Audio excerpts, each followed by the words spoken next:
Salam, mən psixoloq, xüsusi qayğıya ehtiyacı olan uşaqlarla iş üzrə mütəxəssis Elgün Mirzəyeva sizinlə elə xüsusi qayğıya ehtiyacı olan uşaqlar haqqında danışmaq istəyirəm.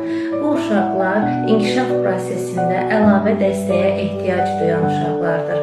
Bu qrupa autizm spektr pozuntusu olanlar, eşitmə və görmə çətinliyi çəkənlər, diqqət və davranış problemi olanlar, dil və nitq inkişafında geriləməsi olanlar və həmçinin intellektual və fiziki məhdudiyyətləri olan uşaqlar daxildir. Bu uşaqların inkişafı üçün vaxtında düzgün yanaşma, peşəkar dəstək və eyni zamanda valideynlə əməkdaşlıq böyük əhəmiyyət daşıyır.